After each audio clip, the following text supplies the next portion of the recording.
ఆదిలాబాద్ జిల్లాలో జరిగినటువంటి పోలింగ్ సరళి గురించి కూడా తెలుసుకుందాం. ఉమ్మడి ఆదిలాబాద్ జిల్లాలో మున్సిపల్ సంగ్రామం ముగిసింది.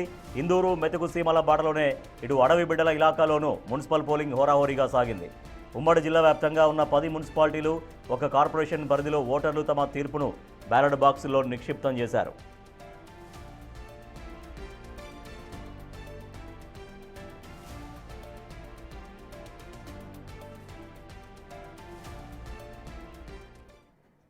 మా ప్రతినిధి ఇర్ఫాన్ మరింత సమాచారం అందిస్తారు ఉమ్మడి ఆదిలాబాద్ జిల్లా వ్యాప్తంగా జరిగిన ఓటింగ్ గురించి. ఇర్ఫాన్, ఆదిలాబాద్ జిల్లా వ్యాప్తంగా జరిగినటువంటి ఓటింగ్ సరళి ఎట్లా ఉంది? దాదాపుగా ఎంత శాతం నమోదైనట్టుగా తెలుస్తోంది? ఎస్ రాజేష్, ఉమ్మడి ఆదిలాబాద్ జిల్లా వ్యాప్తంగా ఇటు మున్సిపల్ ఎన్నికల పోలింగ్ అయితే ముగిసింది. అయితే సాయంత్రం 5 గంటల తర్వాత ఇటు ఒకసారి మనం విజువల్స్ కూడా చూపించే ప్రయత్నం చేద్దాం. గేట్లకు కూడా తాళాలు వేసినటువంటి సరిగ్గా 5 గంటలు అయ్యేసరికి ఇటు గేట్కి తాళాలు వేసి లోపల ఉన్న వారికి మాత్రమే ఓటు వేసేటటువంటి అవకాశాన్ని కల్పించారు. ఈ 5 గంటల తర్వాత ఎవరిని అనుమతించే అవకాశం లేదు కాబట్టి 5 గంటలకే ఇటు రిటర్నింగ్ అధికారి కానీ పోలీస్ శాఖ వారు సంయుక్తంగా ఇక్కడ వారి సమక్షంలో గేట్లకైతే తాళాలు వేశారు. అయితే ఇటు ఉమ్మడి ఆదిలాబాద్ జిల్లా వ్యాప్తంగా ఒకసారి పరిశీలిస్తే ఉమ్మడి ఆదిలాబాద్ జిల్లాలో 10 మున్సిపాలిటీ స్థానాలతో పాటు ఒక మంచిర్యాల కార్పొరేషన్ స్థానానికి ఎన్నికలు జరిగాయి. అయితే ఉమ్మడి ఆదిలాబాద్ జిల్లాలో 328 మున్సిపల్ వార్డు స్థానాలకైతే ఎన్నికలు జరిగినవి. అయితే జిల్లాలో అడపాదడప సంఘటనలు కొన్ని జరిగినప్పటికీ అప్పటికప్పుడు పోలీస్ శాఖ సమన్వయం చేస్తూ అక్కడ నుంచి వాళ్ళని ఎంతని కూడా చెదరగొట్టినటువంటి అనంతరం ఇటు పోలింగ్ ప్రక్రియ అయితే ప్రశాంతంగా కొనసాగింది. ఇటు ఏదైతే మంచిర్యాల జిల్లాలో చూసుకున్నట్టయితే మంచిర్యాల జిల్లాలో మనకు ఏదైతే లక్షట్పేట మున్సిపాలిటీకి సంబంధించి లక్షట్పేట మున్సిపాలిటీలో మాజీ మున్సిపల్ చైర్మన్ అక్కడ మున్సిపల్ ఎన్నికల విధులకు ఆటంకం కలిగించే ప్రయత్నం చేయడంతో పోలీసు వారంతా అదుపులోకి తీసుకున్నారు. అయితే ఆయన మద్యం సేవించి ఉన్నట్టుగా కూడా అనుమానం రావడంతో ఇటు ప్రభుత్వ ఆసుపత్రికి కూడా తరలించి పరీక్షలు నిర్వహించినట్టుగా అయితే తెలుస్తుంది. ఆదిలాబాద్ జిల్లా కేంద్రంలో ఆదిలాబాద్ మున్సిపాలిటీ పరిధిలో మహిళ ఏకంగా తనతో కత్తినే పోలింగ్ కేంద్రానికి తన బ్యాగ్ లో తీసుకుని వచ్చినట్టుగా అయితే తెలిసింది. అక్కడ పోలీసులు కూడా అదుపులోకి తీసుకున్నారు.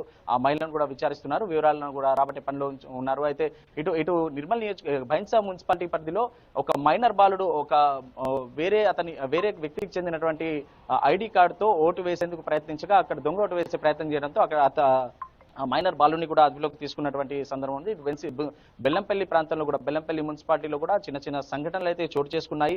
అయితే ఉమ్మడి జిల్లా వ్యాప్తంగా పలు ప్రాంతాల్లో స్వల్ప సంఘటనల నేపథ్యంలో పోలీస్ శాఖ ఎక్కడికక్కడ కట్టుదిట్టం చేస్తూ వారందరినీ కూడా నిర్వహించే ప్రయత్నం చేస్తుంది. సాయంత్రం 5 గంటలకి గేట్లకు తాళాలు వేసిన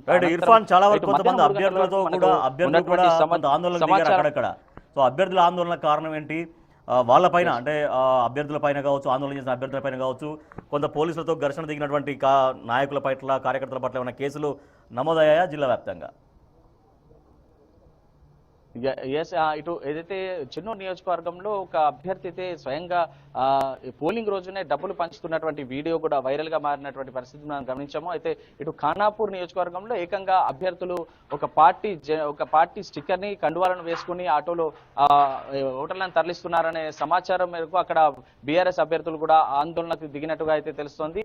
అయితే అనంతరం పోలీసులు వాళ్ళకి నచ్చేపి అక్కడ నుంచి కండువాలు తీసుకురావాలని వాళ్ళు డిమాండ్ చేస్తూ అక్కడ కొంత ఉద్రిక్త పరిస్థితి నెలకొంది. ఒకరినొకరు నెట్టుకునే వరకు కూడా పోయింది. అక్కడ అనంతరం పోలీసులు రంగప్రవేశం చేసి అక్కడ నుంచి అవాంఛనీయ సంఘటనలు జరగకుండా పోలింగ్ ప్రశాంతంగా కొనసాగేలా అయితే చర్యలు తీసుకున్నటువంటి పరిస్థితి ఉంది. ఇటు ఏదైతే ఈ జిల్లాల వారిగా మనం ఒక్కసారి పరిశీలిస్తే మంచిర్యాల జిల్లాలో మధ్యాహ్నం 3 గంటల వరకు అందినటువంటి వివరాలు, ఇంకా సాయంత్రం 5 గంటలకు పోలింగ్ క్లోజ్ అయింది. దీనికి సంబంధించిన వివరాలు ఇంకా రావాల్సింది. మధ్యాహ్నం 3 గంటల వరకు అందినటువంటి వివరాల మేరకు మంచిర్యాల జిల్లాలో 58.9% పోలింగ్ నమోదవగా ఇటు నిర్మల్ జిల్లాలో 59.27%, అలాగే కుమరంభీం ఆసిఫాబాద్ జిల్లాలో 55.89%, ఆదిలాబాద్ జిల్లాలో 57.69% పోలింగ్ నమోదైనట్టుగా అయితే తెలుస్తుంది రాజేష్. అయితే ఈ నేపథ్యంలో ఇక్కడ దాదాపుగా ఈసారి 75% పోలింగ్ ఉమ్మడి ఆదిలాబాద్ జిల్లా వ్యాప్తంగా నమోదయ్యే అవకాశాలు ఉన్నట్టుగా అయితే అధికారులు ప్రాథమికంగా తెలుస్తా ఉంది. అయితే ఇది కూడా ఈ ఏదైతే మున్సిపాలిటీకి సంబంధించి ఇటు ఆసిఫాబాద్ ఏదైతే మున్సిపాలిటీ ఉందో ఇక్కడ కొంత మొట్టమొదటిసారి మున్సిపల్ ఎన్నికలు జరుగుతున్నటువంటి నేపథ్యంలో ఇటు